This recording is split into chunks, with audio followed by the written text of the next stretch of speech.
What about for the people who don't have that? What about for the people who lost their job? What opportunities do they Yeah. have? To get a different job. I mean, it sucks. As 2020 comes to a close, the following question was posed. The Breakdown crew sat amongst ourselves to discuss how we summarize 2020 in one word. Let's see what we come up with. Before we get started on today's episode, I'd like to introduce you to our Black-owned Business of the Week, where we showcase quality Black-owned businesses for you to support every week. This week's business is Good.N.Planty by Carolyn Baker. Carolyn is a member of the 757 plant community, and you can find her at one of our seasonal plant swap and sales. She has some of the most beautiful plants, from phenomenal philodendrons to monstrous monsteras, all for incredibly reasonable prices. Check out her page on IG in order to get in touch and organize a swap or purchase. So the question we have for today, 2020 has been a year of what? Comment below. Let us know your opinion. Also, we also have timestamps in the description below. As always, don't forget to check them out. All right. So what's going on, fellas? How y'all doing today? What's up? All right. So I think to answer the question in short, or I guess I gotta answer or I provide a little bit of backstory. I know last week we were doing our kind of open discussion, give just a different vibe. And one of the questions I really wanted to ask was, through everything that has gone on through 2020, what has 2020 meant to you? So I kind of think like to Jordan and the shoes, and the Chinese, how the Chinese, I guess, identify every year with something, whether it be like the year of the rabbit or something like that. For me, I wanted to kind of get a little bit of insight from you guys on what 2020 has meant to y'all. So I guess with me starting off, I'll say that 2020 has kind of been, the year of the two T's. We'll say truth and trust. And I think they inherently go together for me to kind of paint the pictures, is because 2020, I kind of learned that it's important for me to trust myself in everything that I do. Like I say that listening to your spirit and listening to that gut instinct is one of the most potent and important things you can do, because you kind of live or die by your gut feeling. Whereas if you listen to someone else or any other advice, you kind of always have that shoulda, coulda, woulda, or what if. But if you listen truly to yourself, and when you get it right, you have that fulfillment of following, your intuition or whatever it be. And if you get it wrong, then it's back to the drawing board. You kind of figure out ways to tune that thought process or tune that theory or whatever to be better adept to handle the situation if it comes back around next time. So that's what I'll say,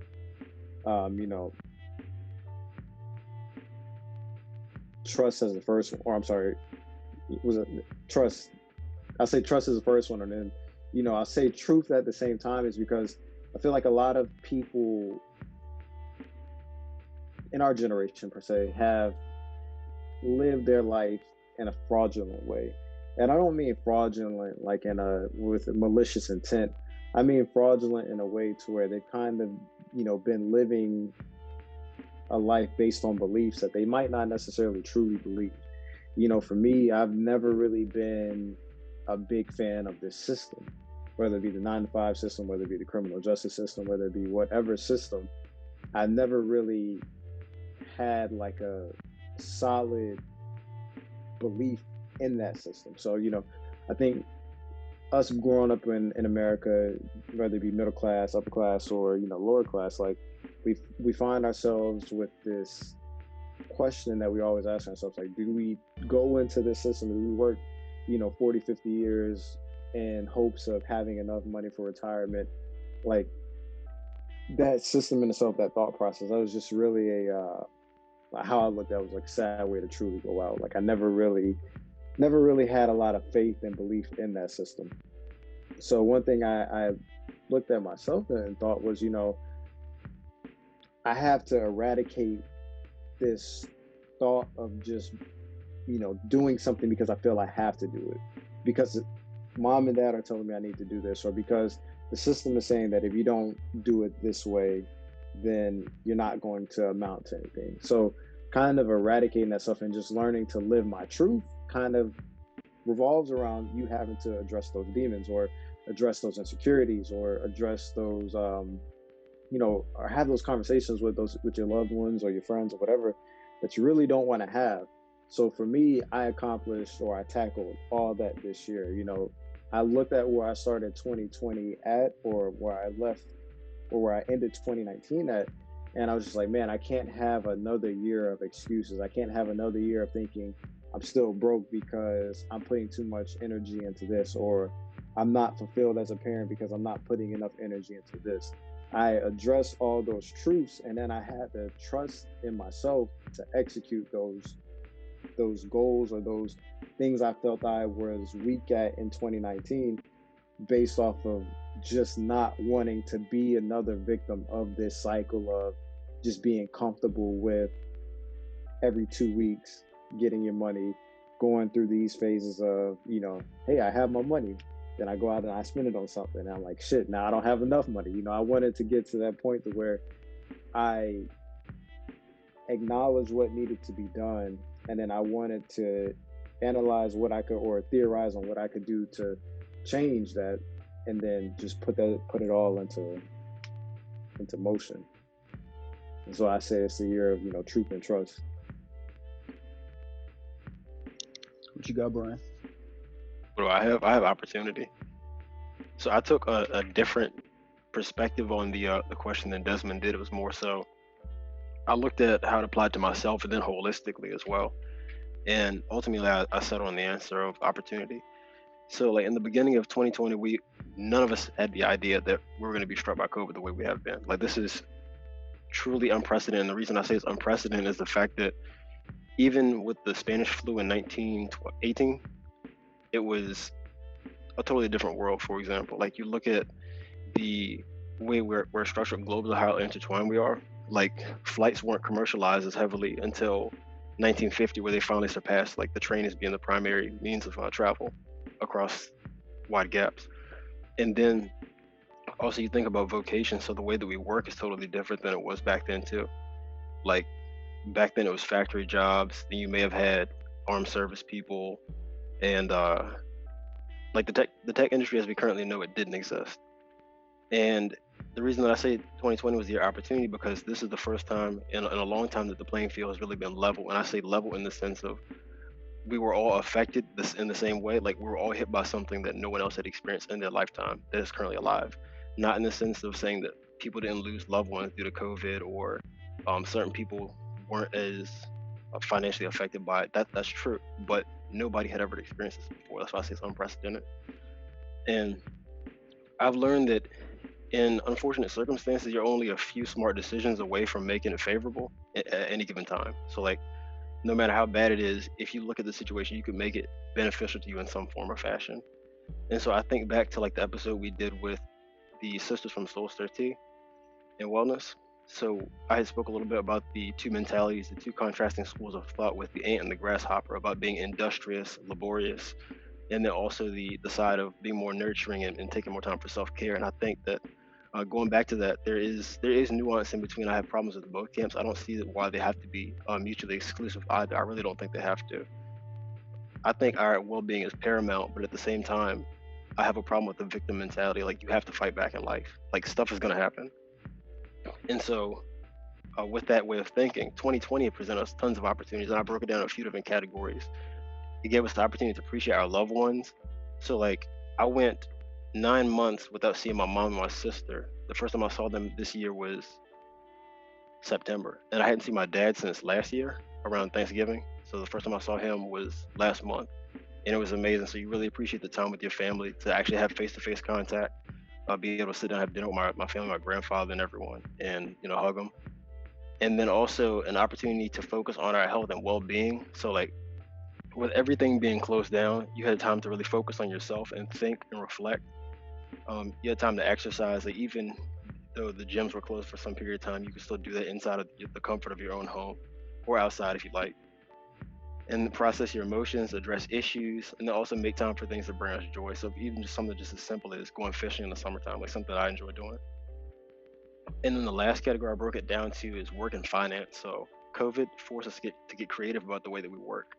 And this was something that was really brilliant. So one of my coworkers, he actually shared an article on LinkedIn around early March. So we closed our office down around like March 20th, I want to say. But a few weeks prior, at the beginning of the month, he had shared an article that said that COVID-19 was going to be the biggest change in the workforce since women had entered the industry. And I didn't see exactly where he was going with that. And he was right, because if you think about it, given the fact that we're such a tech-heavy company, we're a software company, and then a tech-heavy world at the time, this opened up the possibility for a lot of work-from-home opportunities like that just didn't exist. Like if you worked in a factory back in 1918 when the Spanish flu hit, what the hell you were going to do? You weren't going to manufacture parts for the T model at home. You just couldn't do that. And so now with these companies having these new work from home policies, some companies have transitioned completely from home. Some have positions completely from home.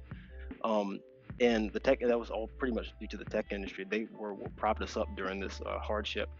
And this was evident because I think when the rest of the stock market crashed, they were what was holding us up in March. And then you look at companies specifically like Zoom. So prior to this pandemic, nobody really knew what Zoom was unless you use it for work. Like my company, we did, but for the most part, like I said, it was unheard of. And their value has skyrocketed. It's astronomical. So I think last year around this time, they were valued at maybe $60 a share. And currently they're valued around like $390 something. So they had a more than a $330 increase per share of stock. And that presented a number of opportunities. Like that's just one example, but there were a number of different companies that have been direct beneficiaries of the fact that we had a pandemic, and were opportunities for us to, the ones of us who did have disposable income still saved up on the side, to invest in and change our situations.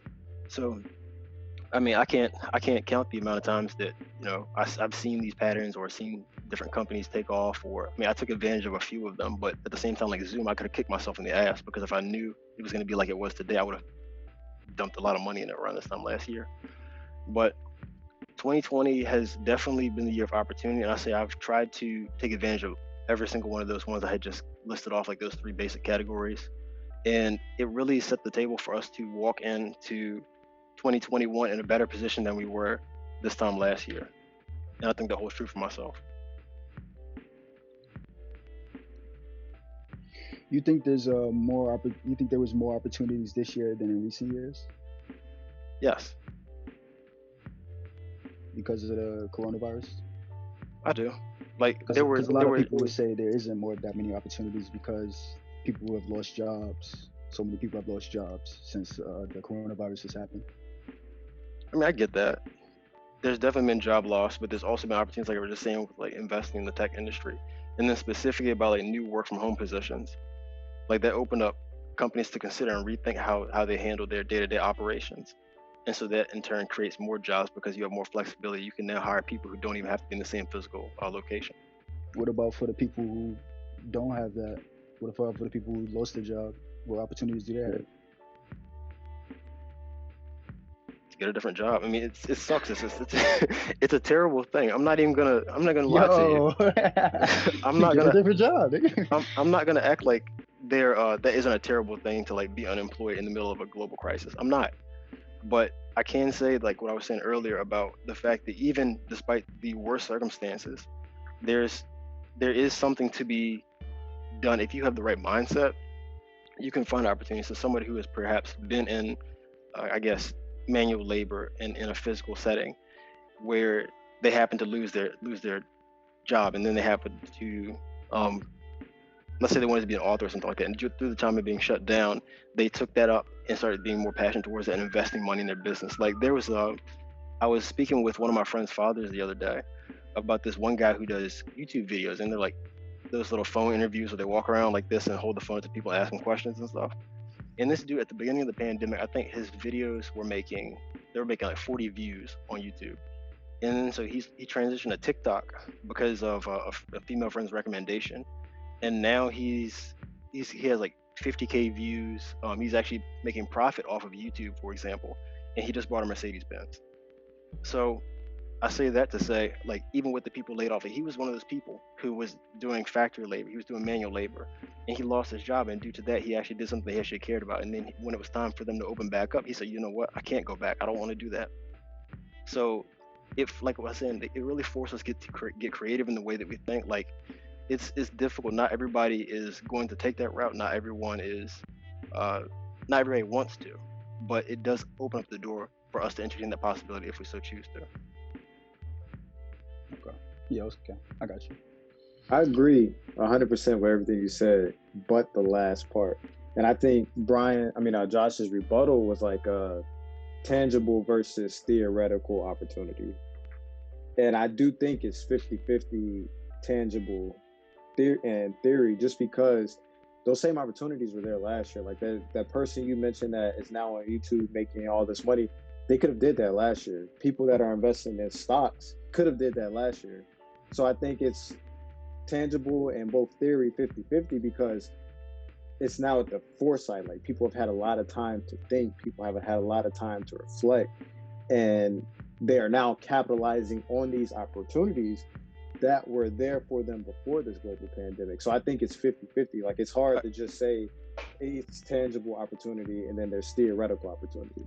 My question for you now is: an opportunity you can't take advantage of, is that really an opportunity? Because in that guy's case, for example, when he was working full-time, working at somebody else's company, then his time is occupied. He didn't exactly have like the freedom. He didn't have the creative energy to dedicate to that, because you're working on the clock. You can't be doing stuff like that. And so, but didn't he get fired? Did he get fired? No, they let him go temporarily because of the pandemic as a result. So that's what freed the schedule up, because a lot of people were laid off at the time. But you don't think an entrepreneur takes that same risk even without a pandemic? They do. Like, that's what he's essentially became. They do, but so this is forced. The pandemic forced his hand, essentially. It thrust people into a position of sink or swim. I agree. He technically But all I'm saying is, okay, you go. Keep going. Go ahead. I was saying he technically still had that opportunity when he was working at that job. He just had limited time. I think it was more about him focusing on the right time to actually master that craft. Like me, I'm in a full-time job right now, but I still have YouTube videos I have to do. I might not post every week, but I still think I get better with every YouTube video because I take the time to actually master that craft, even though I am in that full-time job. He just has more time now because he got let go. So he has more time with the opportunity, but that doesn't mean he lacked the opportunity before. It's a bigger priority too. Because if you think about when life, well, of course it's going to be a bigger priority because you don't have no job now. So exactly. Okay. So that's what I'm saying. That's what it created the opportunity, the necessity of it, because you had to, in order for him to survive and find something to sustain himself, he had to do something. But was it okay? No, you keep going. Was it created if it was already there in the first place? Technically, it was just the necessity for it. Yeah. Otherwise, he would have still been in his factory job. No, bro. Yeah, that's what I don't disagree with what you're saying, but I only disagree on the premise that the opportunity was there. Like, the only reason why I say that is because, like, I picked up day trading, during my time, like during this pandemic. Like, I didn't lose my job. I actually have made the same amount of money, if not more, during this pandemic. But I will say that to say this, like, the opportunity was there last February, when I was introduced to day trading.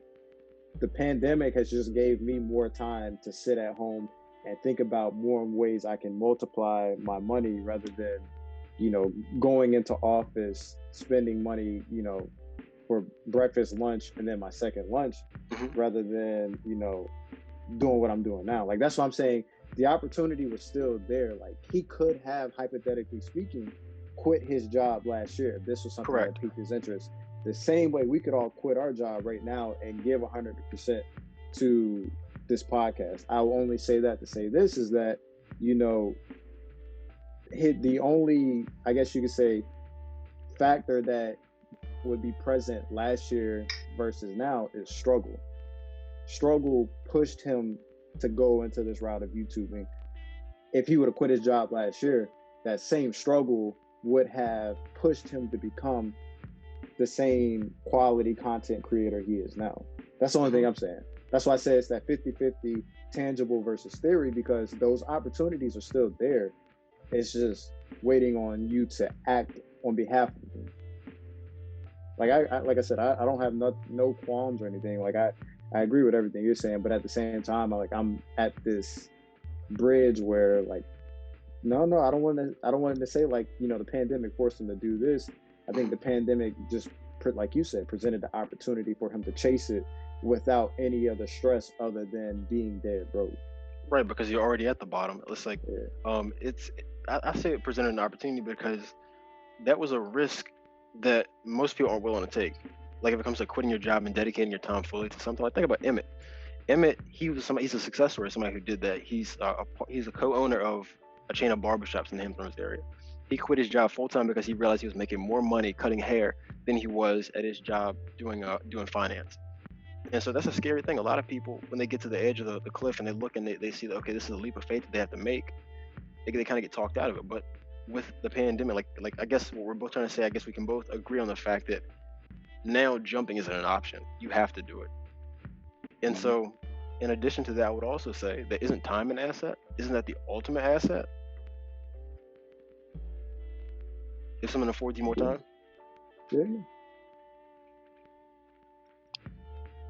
Yeah, I agree. But, so Josh, what you got for us? I think for me, 2020 has been a year of realization for many people. And I say that because a lot of strong examples happen to kick people out of apathy. Like I think Kobe and Gigi dying made people realize that they didn't work as hard as they could. Like one thing Kobe did was provide a Mamba mentality, which meant prioritizing your professional goals over having like a normal, balanced life, and about playing without fear, mastering your craft, and not just wanting to win, but wanting to dominate. And I think that made people realize they could do more because he knew Mamba mentality wasn't just exclusive to himself. And I know that like Kyrie Irving had like 54 points when he played again after Kobe's death, basically bringing out that Mamba mentality because of it. So I think that's what Kobe and Gigi's death made us realize. And then when the coronavirus happened, it made people realize we were more vulnerable health-wise. And as the year went along, a lot more people started to realize how serious it was after it didn't just go away after the summertime, and deaths continued to rise. And then when George Floyd died, I think a lot of white people realized either Black lives didn't matter all along, or that some cops and their tactics were out of control. Because now you see all these new laws being passed, like Breonna's law, which is for Breonna Taylor, which stops no-knock warrants. And I think the racial tension on top of the coronavirus contributed to more people voting also, because I feel it made people realize that shit was bad no matter what side you're on. And like as a white Republican, you probably realize that if they voted Joe Biden in, then you probably is going to see more looting or something in that nature or some shit. So that's why I say realization. Like even Chadwick dying, I feel that made people realize people should be a little bit more empathetic. And I think people that made people a little more empathetic after realizing he was going through stage 3 cancer while filming multiple movies. Even though there were people making fun of him during Jackie Robinson Day because of how he looked. So that's what I feel for most people. That's really how 2020 has been, really just realization. For me, 2020 has been really just a year of growth. But that's really no different from any other year, I feel. Like most people, I've made mistakes, but at the same time, I feel I've learned from those mistakes and thought about how to make things better. And even though on the outside looking in, or in this year's case, on the inside looking out, a lot of sad things have happened this year. But I think anytime you can pinpoint something that's happened this year that has helped you become a better person, then that's always a win on your part. And you can really learn something from all the bad things that has happened this year, even though most people don't. Like I said before, there were a lot of strong examples to kick people out of apathy, but most people don't stay out of apathy. After that strong example has dissipated, people get bored or lazy. Like people don't have the internal motivation like Kobe did. And when I said strong examples kick people out of apathy, I was quoting Batman. And Batman doesn't just come out one night and then just goes in. Like he continues to do it. He doesn't just come out one night. And I say that to say, I don't think people will learn from this year until people will learn from all the bad things that has happened and make it consistent.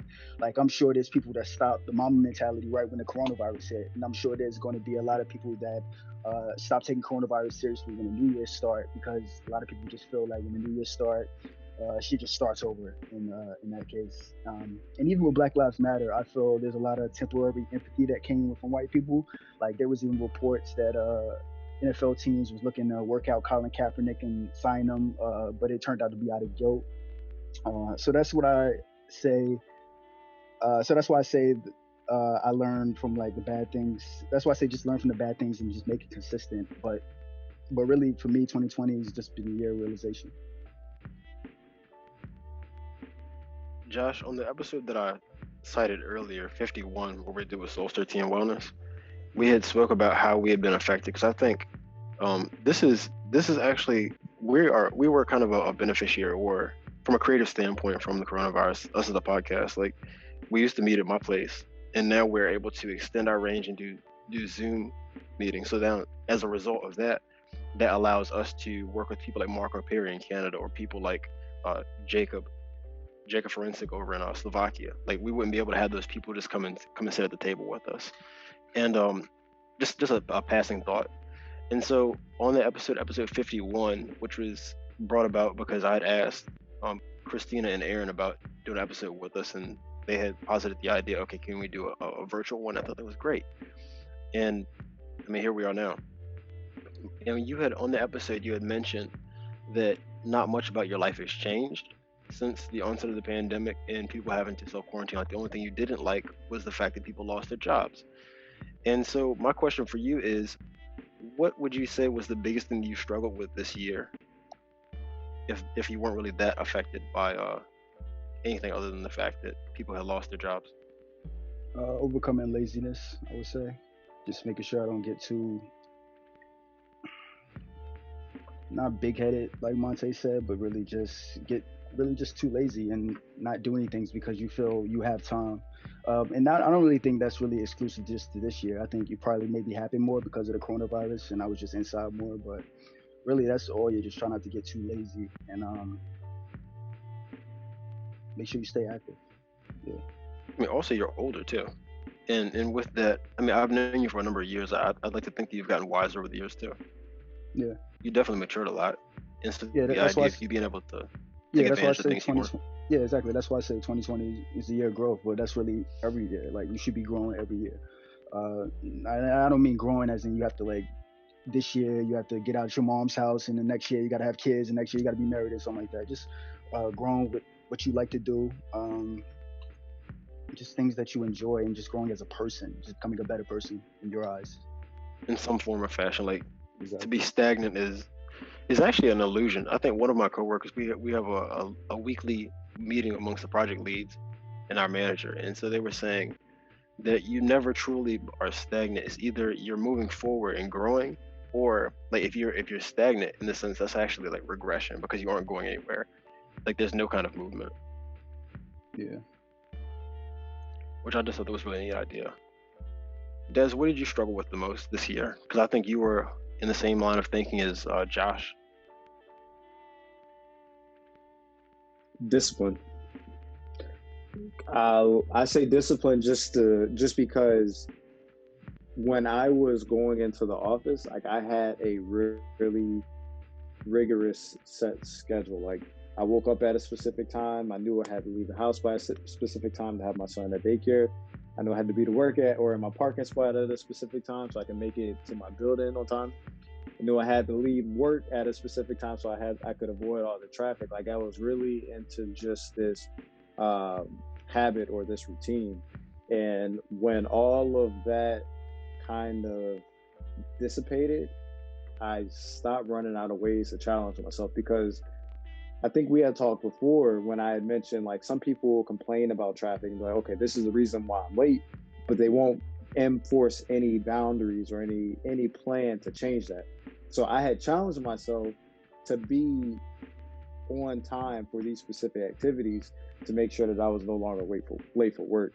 And then so when it came to this point to where like I'm waking up at 6 just to go, walk 15 feet into, my room across the hallway to start working, like I had really just lost a desire to like get up and move every day. Like even when I started day trading, like I didn't have the discipline to actually get up at 3 a.m. for a London session, or, I didn't have the discipline to put forth everything that I had been learning in a way to remain profitable. Like sometimes I would still act off of impulses rather than, trusting that I'm putting in the time to be profitable or, to be consistent, you could say. So for me, just knowing, like I think we had talked about this before, like me with what I battle mentally, and then knowing that essentially I'm going to always be the catalyst to my own change, that shake up as far as routine really affected my discipline. And I think that that's where I saw like the biggest hit as far as 2020. And I think that's one thing that I've been slowly but surely building up, because I think it's really hard to change in an environment that remains the same. Like, I know some people, you know, they need to get away, like recharge their batteries, but for me, like, I haven't been able to get away per se. So like, I've been trying to be a master of my own, you could say, energy. I know when I took Tai Chi, it was like be a master of your own chi, but definitely I've just, you know, been just being a master of your own energy, and that discipline is going to flourish no matter the environment you're in. Well said. Bless you. Thank you. Appreciate you. Do you guys think this year is just a? First of all, I want to first you answer the question, Brian. I'm sorry. What do you think you struggle with the most? What do I think I struggle with the most? Yeah. Myself. In Like, what way exactly? I've always been of the mindset of being very self-motivated, and so, I mean, when you depend on yourself, it's good for a number of reasons. It's good because you can change anything. You can change your mental state. You can change your situation. You can change anything.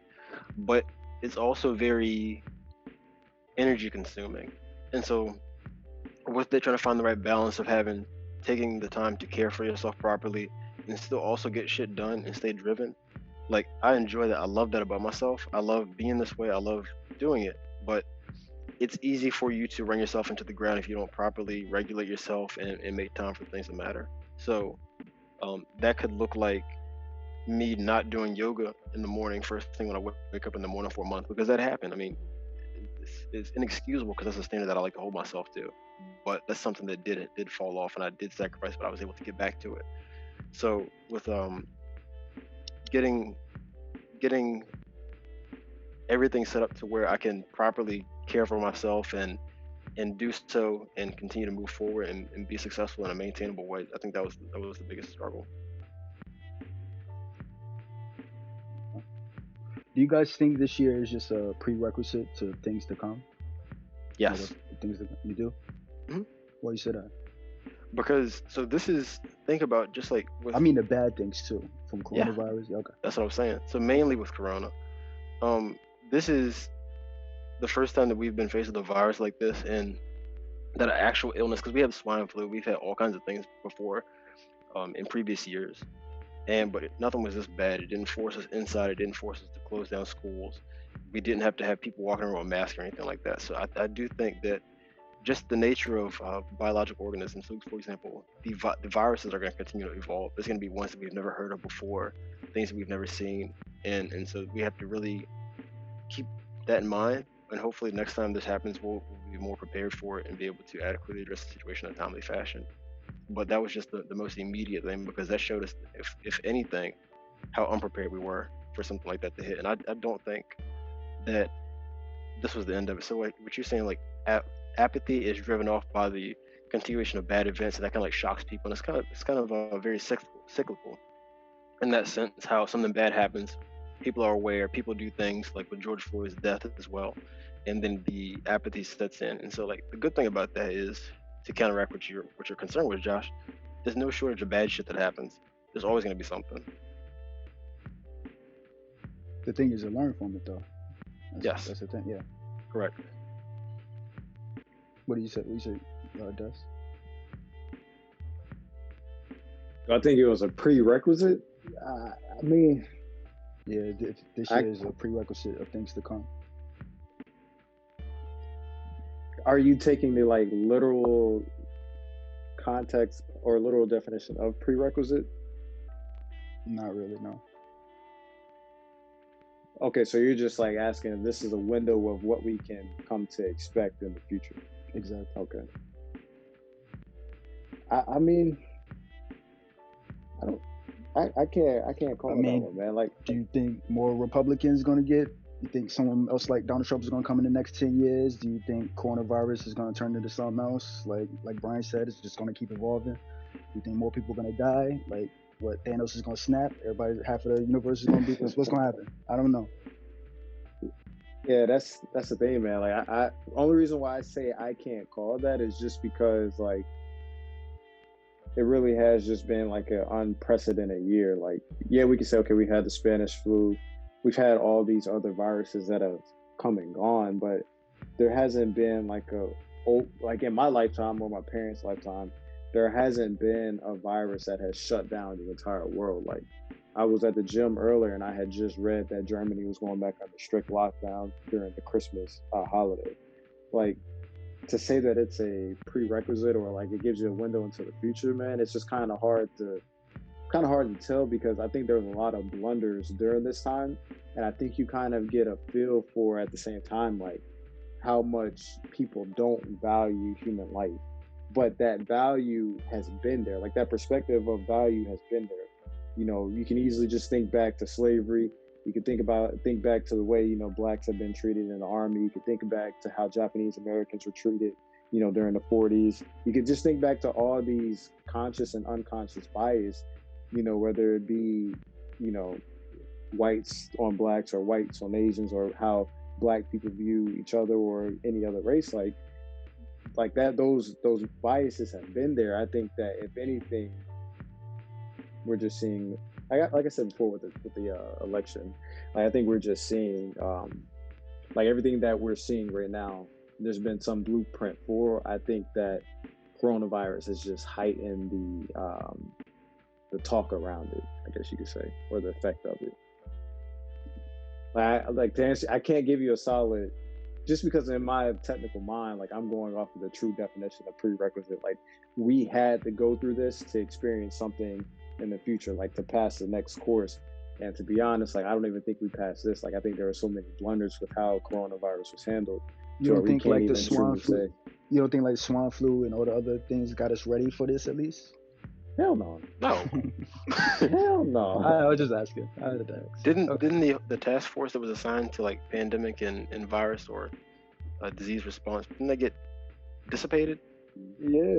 By the current administration? Wasn't that something that previously exists? So I can't say that that was something that that the swine flu prepared us for.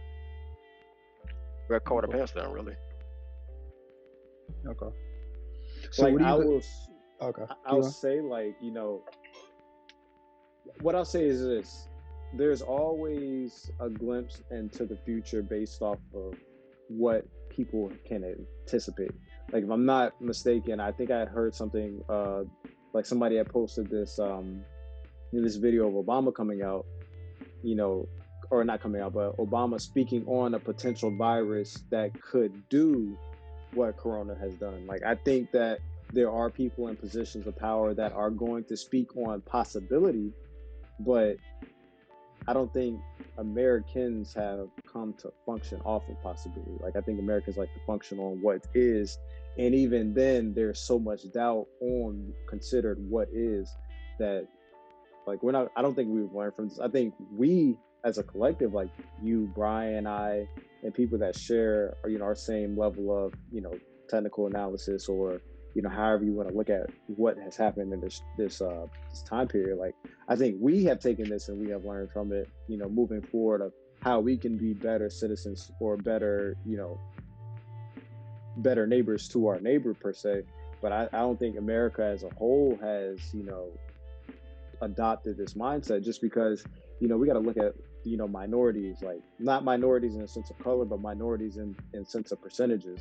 Like, I think, you know, we always talk about the black vote, but then we don't ever look to see what that percentage of the black vote is comparison to, you know, the white vote per se, because all black people can come out and vote, but if every white person comes out and votes the way they want to vote, that black vote really doesn't mean anything. So I say that to say, we can all, you and I can, you know, talk to blue in face and say that we've learned so much from this coronavirus pandemic, but if the mass and, you know, the big percentage of this population has not learned from it, then it's one of those things where history is going to be doomed to repeat itself.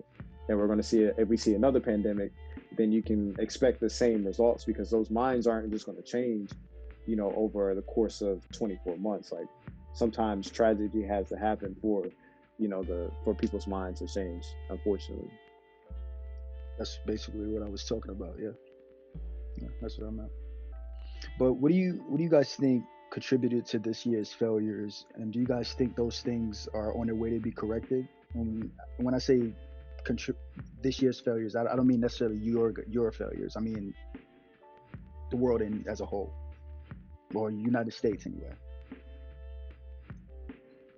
what contributed to those failures, and are we on the way for those failures to be corrected? Not having a plan is a huge one. I think that's where all failure really stems from. Not having a contingency, like you talked about Batman earlier. Batman always has a plan. Do we have a plan? We're taking some steps moving in that direction. So, example, like the COVID task force has been assembled. I would say that's some. Vaccine. What's up? Talk about the vaccine. I mean, I guess that would be part. But I'm saying like no. So when Biden takes office, he is going to have a COVID task force. If he takes office. Right. Right. So he's assembled a group of people who can adequately address things, the public health crisis, and make sure that the research is getting done and we have accurate, cutting edge information accessible to us. So that's like an active concern. They do have people who are working on that. That's their job. And so I think that's a huge part of planning. What other failures would you say? I guess with the racial tensions, with the deaths of George Floyd, Breonna Taylor, Ahmaud Arbery, those are definite failures. Those are definitely blemishes on our world history, I would say. They didn't reflect. That's not something anybody should be proud of. The fact that stuff is still happening shouldn't happen at all. Are we on our way for that to be corrected? I've seen things change, not in the speed or the way that I would like for them to do. But for example, you just spoke about the no-knock warrants being abolished in certain states already. I think, did Virginia sign that already? I'm not sure. They did? Yeah. I thought so. Oh, okay. Yeah, so, they just they actually had Breonna Taylor's family here. I think it was the same day he was talking about the new restrictions, around that same time. Thursday. Yeah, their family was here when Northam signed it. Oh, okay, yeah, I remember. So, yeah. So my point is, I do think that there are things being done, and that's what I like to see. I like to see laws being put in place. I like to see legislation, because if you really think about it, laws will protect us, and that they will govern how we can behave and coexist with each other. And I mean, if we can march and protest and put up signs and stuff and put hashtags and black squares on our pages all day, but it's not of anything of a consequence. Like pictures and hashtags don't say laws do. And then also, I guess that would extend further into the judicial branch, with holding people accountable properly. And I can't really say that I've seen any indicator of that, given the fact that court cases are dragged out so long. And so just to say that, okay, this happened, we don't have a complete resolution. Like, for example, like the people who murdered Ahmaud Arbery, I don't know the current status of their case. Actually, I'm about to look. And then the guy who killed George Floyd, for example, I think he's still, his case is still pending, right? Mm-hmm. And so the fact is, like, I can't really make an assessment based off those two things, those incidents, because there hasn't been like a concrete resolution. Okay. So the fact that they're in custody is not enough. They have to be actually. Well, custody, you can be just held and let out. Custody doesn't mean anything. And so I was just strictly speaking on the. Or charged, I mean. That's what I mean, charged, because they both are charged. Okay, they're charged. Yes. But they haven't been sentenced. No. Okay. Charge means they just been charged with. They haven't gone to trial though. Correct. Okay, that's my understanding. Yeah. And that's why I was saying that I can't really offer an assessment based off the those cases with how the judicial branch. Because some people would say that it was progress in them getting caught in the first place. Because the system is going to do the system. They probably will get out because the system is a system. But the fact that they was caught is progress in the first place. So you think that it's only progress if they're charged and sentenced? Is that what you're saying? No, I was breaking it down into like how the different branches play their roles and how these things are handled. Okay. So with them being sentenced, that would be under the category of the judicial branch. That's why, again, I can't really offer on that because it's still an open thing. But what I was saying about like the legislative branch, for example, another victory was with certain states, certain locales, they also banned like the chokeholds. Like even some of them already had restrictions on that, but it's been more emphasized. Another thing is like the body cameras. I still think that's a little bit weird because I thought they were mandatory, but you still see incidents happen where the police officers didn't have body cameras. So I think that's another huge failure, and that's something that I would like to have seen done. I think in case of if we want to see any kind of real progress, we need to have measurable goals. So it's kind of like when you set goals for yourself personally, they need to be smart. And so part of the smart is the measurable. Like you have to have like a concrete bulletin point by saying is like, what is the desired outcome? What is something that could counteract the behavior or the incident or the event or the phenomenon that you're trying to get rid of? If you don't have that, then it leaves a lot up to interpretation. Okay. What do you think, Des? What do you think contributed to this year's failures? And are we on the way to correcting them? Hell no. Oh, y'all, okay. I'm pretty sure I was muted because ain't nobody saying nothing. I said, no, I heard you. What's the failures though? What contributed to the year's failures? Just, I want to say this false sense of unity. Like, I think, I don't know, man. Because people say leadership. People would say leadership is a part of the reason. Like, people say leadership is the reason that coronavirus spread in the United States. I think that's hypocritical though at the same time though, because think about how often people say, okay, leadership is the reason why things aren't going this way, but then when leadership makes an executive decision, then people say, oh, this is tyranny, or they defy it. Exactly. Like that's why I kind of look at this as like a people issue. By people I mean like a civilian issue, like this false sense of unity that like we are this one collective unit, when in fact we're a multitude of different units. Like, you mean as Americans? This kind of goes, yeah. That's kind of why I said like us three, we have this understanding of life in itself. We all have different perspectives, but we all have like this one unified understanding of how life should be lived and doing things for the greater good. We think very, very rationally, but we think rationally in terms to a very irrational America. Like, America has been like this really, if you look at it, it's been this really rebellious country since its origin. Like, we've gained our independence from rebellion. We've constantly, I think we talked about this before as well when we were talking about international law, like America has placed international law in you know, there's tangible law that has been drawn up, but there's no court to enforce this law. America has helped create this law, but then they will turn around and defy that same law. Like, that's just not something that, you know, is at the top and it stays at the top. Like, there's civilians within that confine that follow that same perspective and that same line of thinking. So I think that, like, I don't know, man. I find comfort in divisiveness per se. Like that's the only thing I could think of. Like, I can't attribute, you know, America's failures to how they handle coronavirus or how 2020 has, you know, played out, just because I'm not surprised by anything America does at this point. Like, you know, the George Floyd thing, you know, as crazy as it is, it's not a surprise to me. Like, I when we were talking about the officer that killed him, you know, I went up and like, yes, he was charged, you know, back in October with, you know, murder and manslaughter, but then he's released on $1 million bond. Like, what police officer is making $1 million bond? So yeah, I was gonna say that, but I wasn't sure. I thought it was like his the guy that was with him, but yeah, I got you. Yeah, like he had been to his credit, he had been in jail since, you know, he was charged.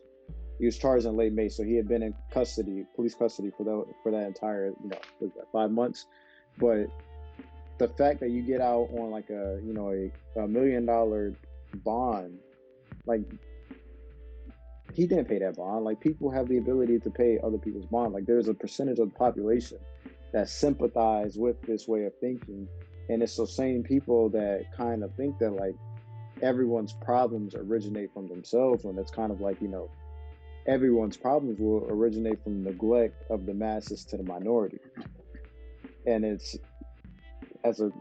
your responsibility as that mass, that greater percentage, to educate yourself on those, you know, what's the word I want to use?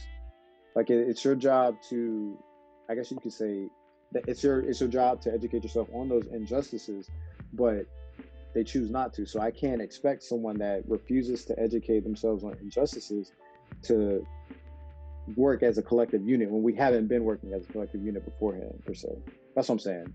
I guess I'm trying to say that we were expected to work as a collective unit to battle this pandemic, and we haven't even been able to work as a collective unit because pandemic is a human rights crisis. I'm not gonna say human rights crisis, but it's it's borderline crisis.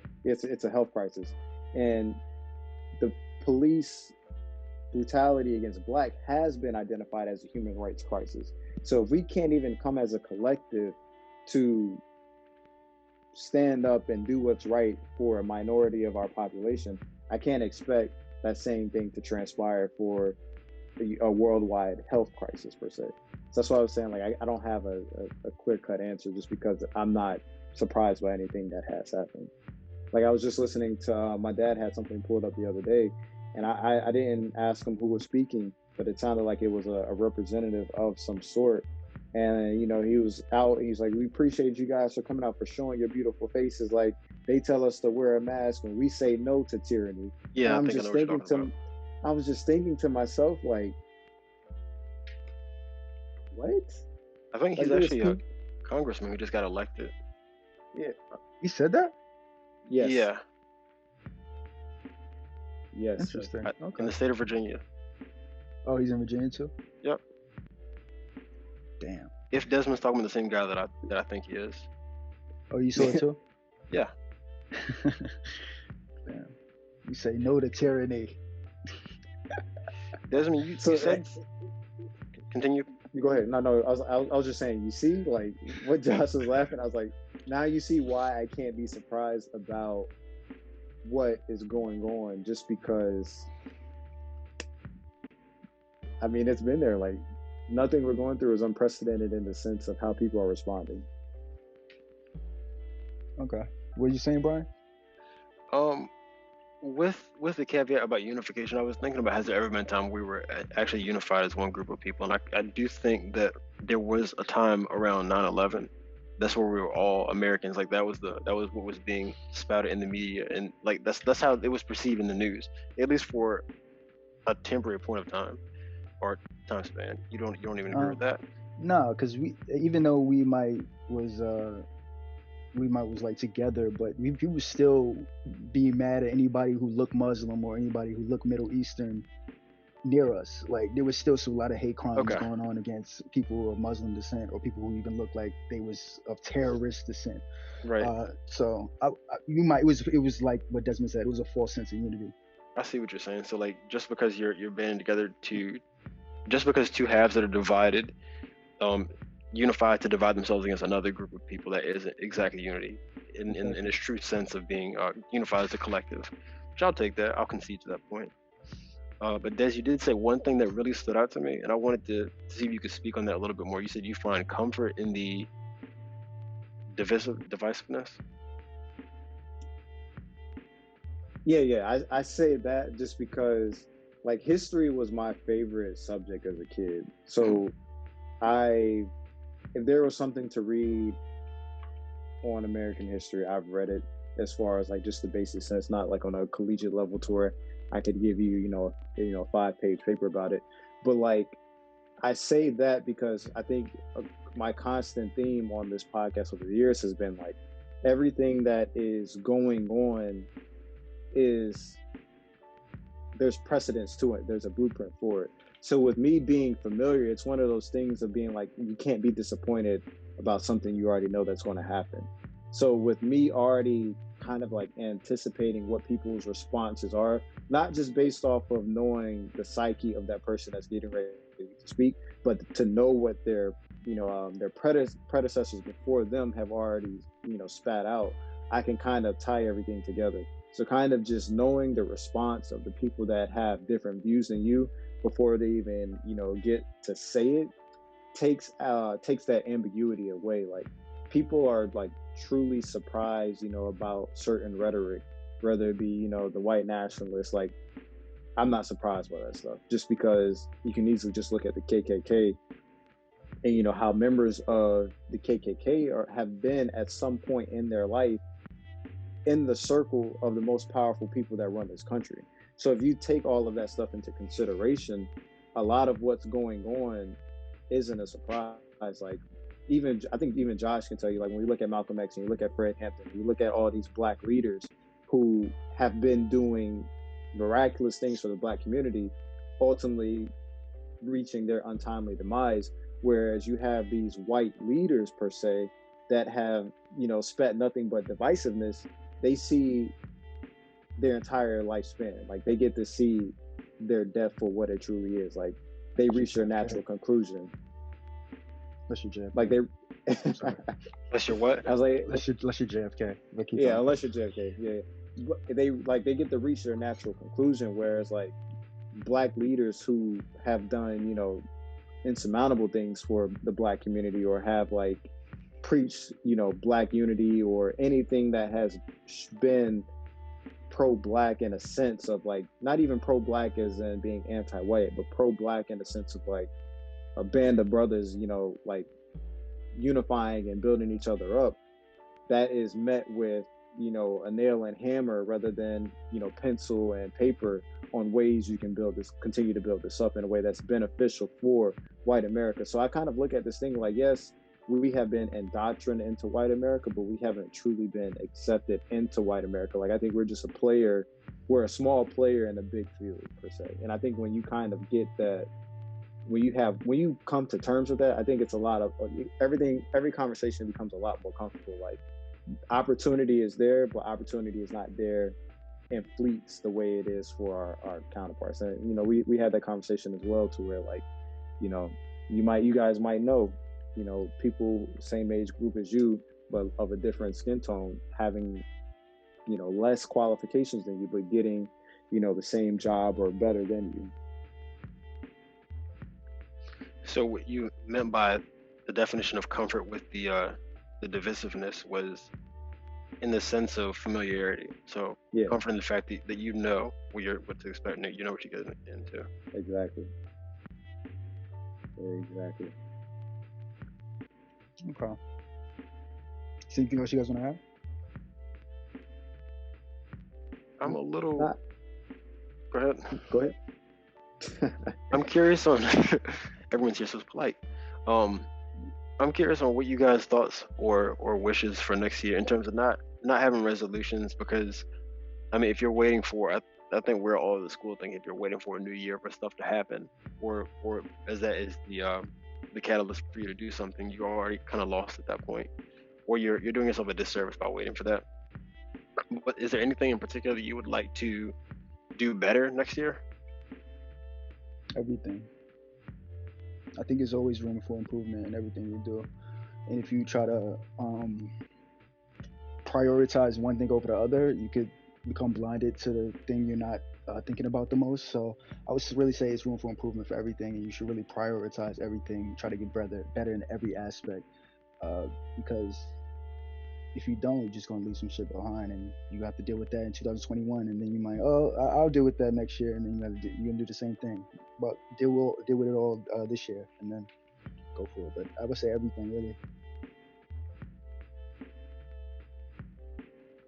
I'm actually on the opposite end of that. I would like to see people focus on one thing and give their all to that one thing.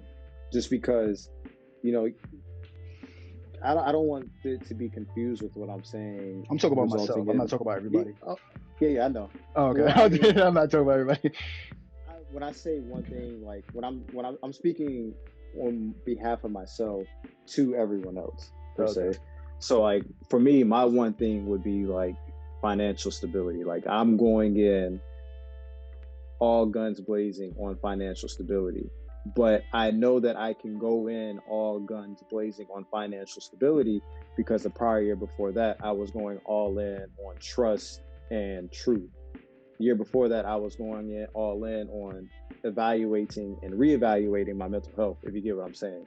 So people think that this life is this, you know, there's this need for balance. Like I was listening to this video the other day. It was like probably about a 30-minute video to where one of these millionaires were speaking, and the thing that they said to me that I had really resonated so well with is they said that balance is overrated, because balance gives you this false sense of comfort in this zone, like per se. Like if you have this balance, you can kind of see what's going to happen next per se, because you're trying to check off all your boxes and have control over the situation.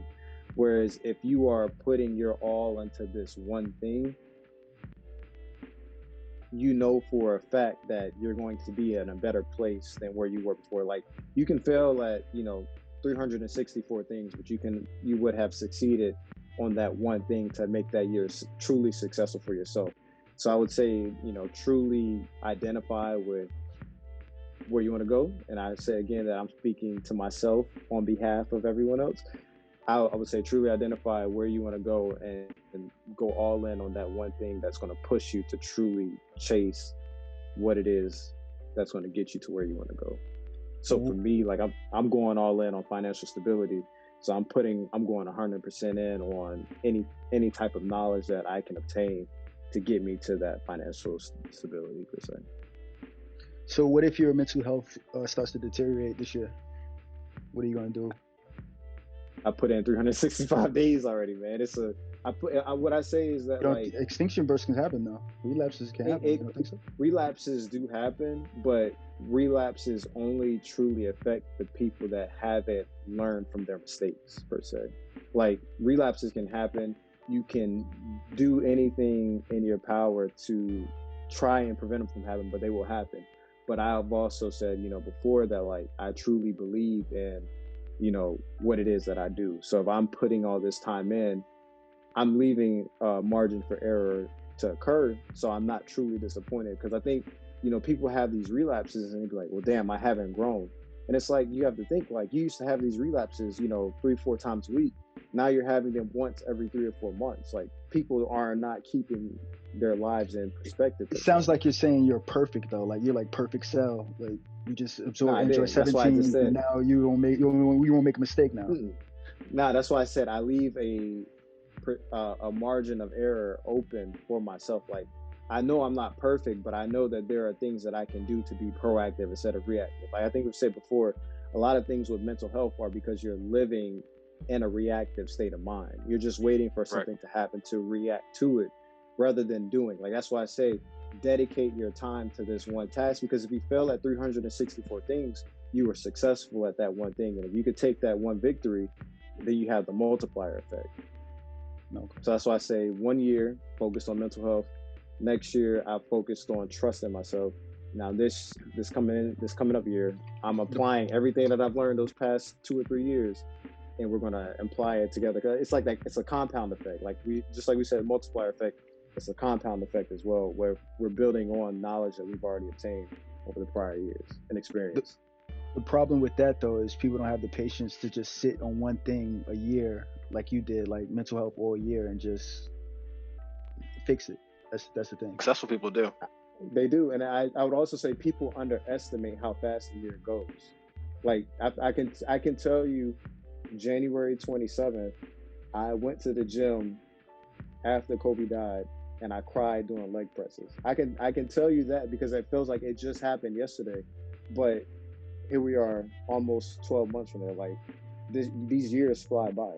Like I can tell you, after my son was born, I remember falling asleep in the chair next to the hospital bed, and I woke up because my back was aching so bad. Like these years fly by. So to say that you don't have the patience, you just don't have your priorities in place. I agree with that. I'm just telling what people would say. Yeah. And Josh, to your point again about having one major, I kind of agree with Desmond, and I'm kind of like I see your point as well. But I do think the best strategy for next year, my main focus is financial literacy and financial education, much like Desmond. But I do think of the importance of having an overarching goal, like a main objective, and there's also subcomponents. And it'd be foolish of myself to think that over the course of that, the other things don't need to be attended to. So, for example, like my physical health, there's always things that need to be addressed as well. And that's the thing about life. Like we all have the same 24 hours a day. We all have the same week, the same year, in the sense, unless somebody dies, but that's obvious. But we still have this time. So there's over the course of that, there's still things that need to be addressed. Like just because your mental health is starting to spiral downwards, that doesn't mean like your work life is just going to be put on hold. It's like, no, you still have bills to pay. You still have family responsibilities. You still have to make sure you're taking care of yourself physically. Like there's always a balancing act. Like whether we want to participate in it or not, it's just an axiom. It's there. It's just true. And so I do think that with me having that overarching goal, and then realizing that there's still things to have subcomponent of, and just think like over the course of a day, if I can spend an hour, let's say, learning more about financial literacy and learning more in the stock market and real estate and things like that, I could spend an hour a day doing that. Well, that's an hour that I checked off for my overarching goal. And at the end of the year, I'll be educated about that. But then that's still 23 other hours of the day that I still have to allocate to things. So you subtract the sleep and the work.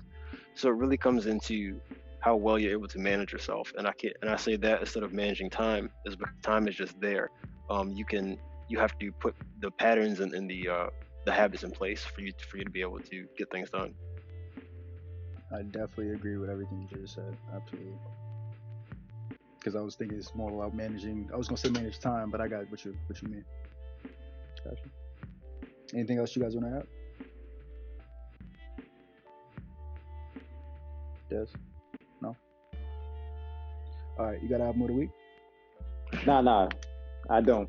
But I did. I'm gonna give you guys a book recommendation that I've started reading. I actually started reading it this week. Still listening to the same playlist that we featured last week. But this is actually Rich Dad's Conspiracy of the Rich: The 8 New Rules of Money.